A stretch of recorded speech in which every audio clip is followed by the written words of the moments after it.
नमः संस्कृताय दोस्तों, मैं अमित आचार्य आप सभी का स्वागत करता हूं माय स्टडी पाठशाला यूट्यूब चैनल में। एक बार फिर से आप सभी का स्वागत है। इसके पिछले अध्याय में हमने जो पिछले भाग थे, इसके भागों में ये विभक्त है वीडियो। पिछले भाग में हमने पढ़ा था कि वर्तमान काल मतलब लट लकार, लंग लकार भूतकाल और भविष्य काल लिट लकार का हमने प्रयोग जाना था कि किस तरीके से इसका प्रयोग करेंगे कर्ता और क्रिया में। ठीक है, हमने ये जाना था कि कर्ता ने, जो इसका हिंदी चिन्ह है वो ने है, कर्ता का हिंदी चिन्ह है ने। इससे हमें पता लगता था कि ये वाक्य जो है कर्ता में प्रयोग किया जा रहा है, तो ने इसके साथ जुड़ेगा। तो पिछली वीडियो की भांति मैंने कहा था कि हम इस वीडियो में आज लोट लकार और विधिलिंग लकार को पढ़ेंगे, जो चौथा और पांचवा लकार माना जाता है। ठीक है, अब इसका हम क्रम से आज अध्ययन करेंगे।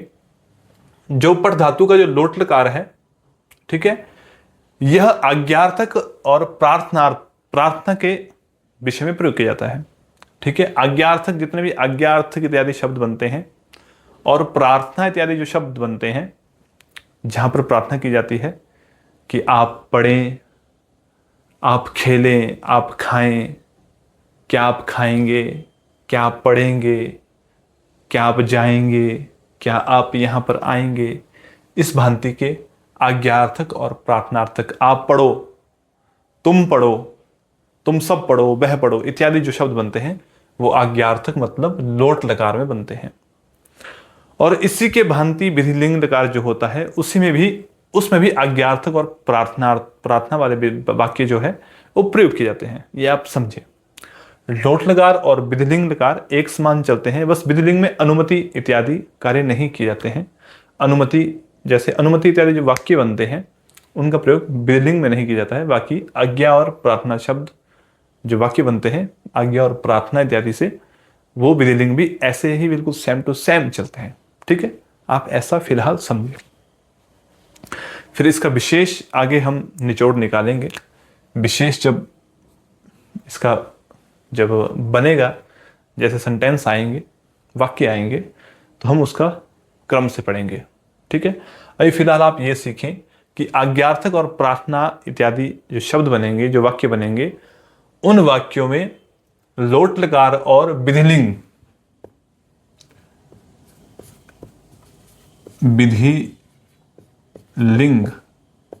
लकार का प्रयोग किया जाएगा। इतना आप समझे। ठीक है, तो लोट लकार में, इस लोट लकार में कैसे रूप चलते हैं पठ धातु के, आप अच्छे से जानते होंगे। तो आप कॉपी पेन लेके बैठे होंगे, तो कॉपी में आप यह लिख सकते हैं, साथ साथ में इस भांति से डायग्राम बना ले हल्का सा, जहां पर एक वचन, द्विवचन, बहुवचन करके प्रथम पुरुष के रूप और मध्यम पुरुष के और उत्तम पुरुष के हम प्रयोग करेंगे। उसी भांति से एक वचन का अहम, अवाम, वयम, त्वम, युवाम, यूयम, सह, तौ, ते, एक वचन, द्विवचन, बहुवचन के आप अपने पास रूप बना लें। ठीक है, अहम जो है अस्मत् शब्द है, त्वम जो है यह युष्मत् शब्द है, और सह जो है वो तत् शब्द है। ठीक है, इतना आपको आना चाहिए, तभी हम आगे बढ़ पाएंगे। अगर आपको नहीं आता है, अगर कुछ एक जो बच्चे हैं इसमें नए हैं, तो आप सभी जो पिछले जो प्लेलिस्ट है, जो भाग 1 से प्रारंभ हुआ है, उस पर जाके आप देख सकते हैं। ठीक है, तो आइए देखते हैं। पठ धातु लोट लकार में चलता है एक वचन में, प्रथम पुरुष में। पठतु, पठतु, पठतु, पठताम, पठतु, पठताम, पठन्तु, पठतु, पठताम, पठन्तु, पठ, पठतम, पठत, पठ, पठ, पठतम, पठत, पठत, पठानी, पठाब, पठाम, पठानी, पठाब, पठान। क्लियर है? जो पठ धातु है वो इसी भांति से चलती है। पठतु पठताम पठंतु, पठ पठतम पठत, पठानी पठाब पठाम। ठीक है, यहां पर हलंत नहीं होता है। पठतु पठताम पठंतु, पठ पठतम पठत, पठानी पठाब, यह नी है, पठानी पठाब पठाम। ठीक है, हलंत का आपने ध्यान रखना है, कहां पर हलंत होगा कहां पर नहीं होगा। इसमें काफी गलतियां हो जाती है, तो आप इसका ध्यान रखें। और हलंत कब लगता है ये आपको हम व्याकरण में बताएंगे। व्याकरण की जब क्लासेस लगेगी तो उसमें हम आपको प्रॉपर बता देंगे कहां पर क्या होता है। ठीक है, इनका जो शॉर्टकट, जो धातुओं को शॉर्टकट तरीका जो याद करने का है, शॉर्ट फॉर्म, उसका भी हम अगली क्लास में विचार करेंगे, उसके बारे में मैं आपको बताऊंगा। ठीक है, फिलहाल आप यह समझे, पठतु पठताम पठंतु, पठ पठतम पठत, पठानी पठाब पठाम किस भांति से होंगे। देखिए, जो हिंदी शब्द बनेगा,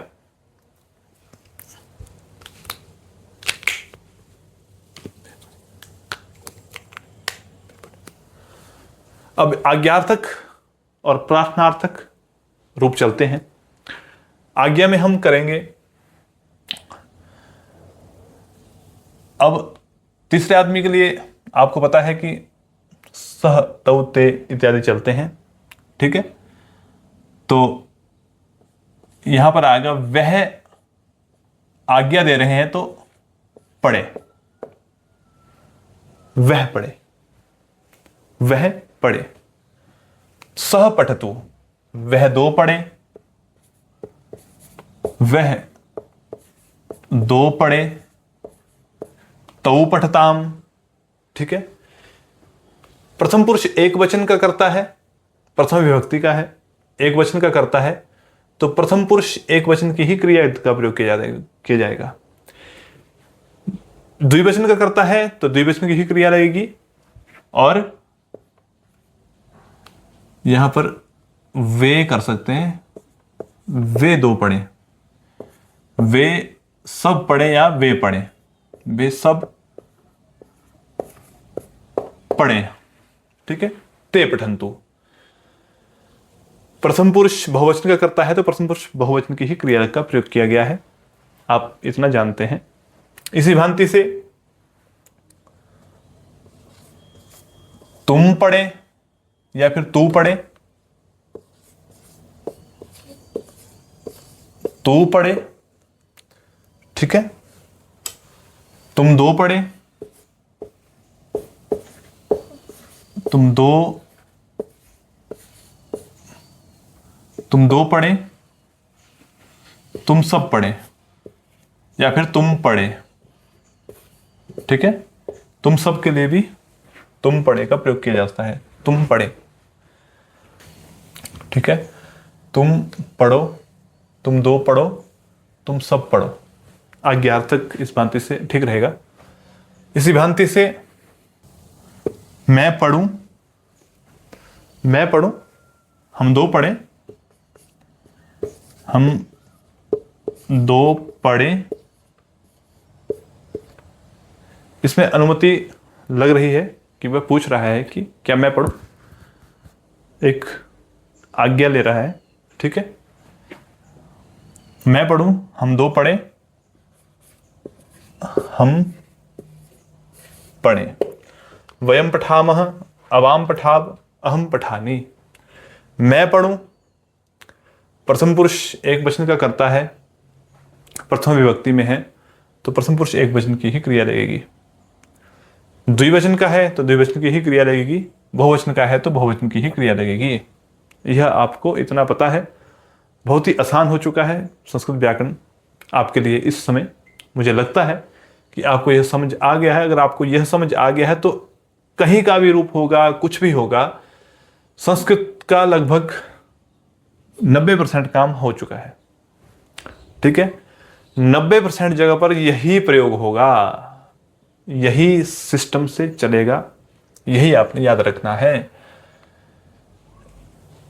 सह पठतु, तौ पठताम, ते पठन्तु, त्वं पठ, युवाम पठतम, यूयम पठत, अहम पठानी, अहम पठाब, वयम पठाम। इसी भांति से ही रूप चलेंगे। इसी भांति से लोट लकार आपको क्लियर है। और जो विधिलिंग लकार होगा वो हम यहां पर लिखेंगे, क्या बनेगा,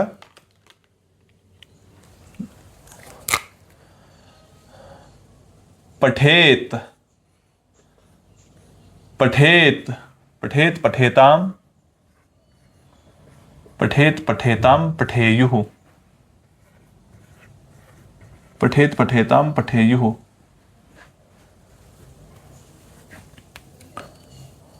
पठेत पठेताम पठेयुः, पठे,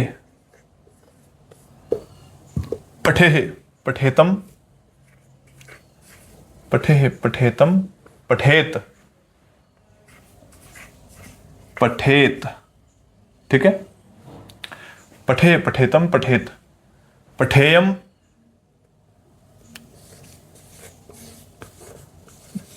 पठेयम पठेब, पठेयम पठेब पठेम, यही रूप बनते हैं। आप किताब में भी चेक कर सकते हैं जहां पर आपने पढ़ा है पठेत पठेताम पठेयुः, पठे पठेतम पठेत, पठेयम पठेब पठेम, ठीक है। पठेत पठेताम पठेयुः, पठे पठेतम पठेत, पठेयम पठेब पठेम, बिल्कुल सही है। पठेम में हलंत होता है, यह बिल्कुल ठीक है, ठीक है। पठेत जो लाल पेन से मैंने लिखा है यह विधिलिंग का लकार है, आप ऐसा ना सोचना कि लोट लकार है। कुछ बच्चे ऐसा सोच रहे होंगे कि ये लोट लकार और विधिलिंग लकार गड़बड़ हो गया, क्या विधिलिंग कौन है तो लोट कौन है, ठीक है। ये नीले पेन से ये लोट लकार है और ये रेड पेन से ये विधिलिंग है, इतना सभी को पता है, ठीक है। इतना तो पता ही होगा आप सभी को। तो आपने परेशान नहीं होना है कि ये क्या हो गया, समझना है, हमारा काम समझने का है, ठीक है। किसी भी जो विद्यार्थी है हमारा ये भाव नहीं रहेगा कि उसको परेशान कर लें या फिर उसको खजल कर लें, ठीक है। तो आपने चिंता नहीं करनी है, हम एक एक बात को समझाएंगे। पठेत पठेताम पठेयुः, पठे पठेतम पठेत, पठेयम पठे पठेम, इतना आपने समझना है। इसी भांति से जो विधिलिंग लकार है वो भी आज्ञार्थक और प्रार्थना में चलता है, तो इसी भांति से यह भी होगा, वह पढ़े, सह पठेत, वे दो पढ़े, तो पठेताम, वे सब पढ़े, ते पठेयुः, ठीक है।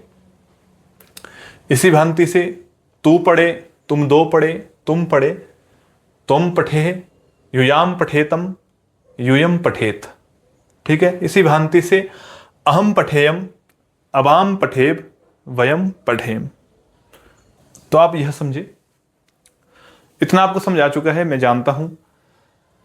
लोट लकार और विधिलिंग लकार का इस भांति से प्रयोग होता है। विधिलिंग लकार में को शब्द जुड़ता है, कर्म जुड़ता है, लोट लकार में भी जुड़ता है लेकिन विधिलिंग में अधिक जुड़ता है। जैसे राम पुस्तक पढ़े, राम पुस्तक पढ़े, तो इसका जो जो इसका हिंदी, यह हिंदी शब्द है, इसका जो संस्कृत बनेगा रामः पुस्तकम, मतलब पुस्तक को पढ़े ना, यहां को पढ़े, को जुड़ रहा है, मतलब कर्म है, कर्म के साथ जुड़ रहा है, रामः पुस्तकम, ठीक है। अब एक राम है और थर्ड पर्सन है, ठीक है। राम है, एक राम है, थर्ड पर्सन है। मैंने पहले भी कहा था कि जो प्रथम पुरुष एक वचन है, इसमें मैं मतलब उत्तम पुरुष और मध्यम पुरुष को छोड़कर जितने भी शब्द बचते हैं वह प्रथम पुरुष में ही आएंगे, चाहे वह राम हो, लता हो, बालक हो, कुछ भी हो, वह सभी प्रथम पुरुष में ही आएंगे, ये हमने पहले पढ़ा था। तो इसी भांति से रामः पुस्तकम क्या आएगा, पठेत, राम पुस्तक को पढ़े, ठीक है। राम पुस्तक को पढ़े, रामः पुस्तकम पठेत, यह आज्ञार्थक है, आज्ञा दी जा रही है कि राम पुस्तक को पढ़े, जो राम है वह पुस्तक को पढ़े, आज्ञार्थक है तो रामः पुस्तकम पठेत आएगा, यह आपने समझना है, ठीक है। रामः पुस्तकम पठेत। तो ठीक है दोस्तों, अब हम आज इतना ही रखते हैं। हमने आज लोट लकार और बिजलिंग लकार के बारे में पढ़ा, तो आप सभी को ये अच्छे से ज्ञान इसका हो चुका होगा। ठीक है, किस तरीके से लट लकार, लिट लकार, लंग लकार, लोट लकार, बिजलिंग लकार इनका प्रयोग किया जाता है, ये आपको अच्छे से ज्ञात हो चुका होगा, है ना। तो पांचों लकार हमने कंप्लीट कर दिए हैं। इसके बाद हम कुछ और अब आगे को बढ़ते रहेंगे, धीरे धीरे बढ़ते रहेंगे। आप ऐसे ही बने रहिएगा वीडियो में। माई स्टडी पाठशाला को आप सब्सक्राइब कीजिएगा और शेयर कीजिएगा, अपने दोस्तों तक पहुंचाइएगा ताकि उन्हें भी लाभ प्राप्त हो। इसी के साथ आज की जो क्लास है इसे यहीं हम विराम करते हैं। अब मिलेंगे नेक्स्ट क्लास में। आज के लिए इतना ही। नमः संस्कृताय।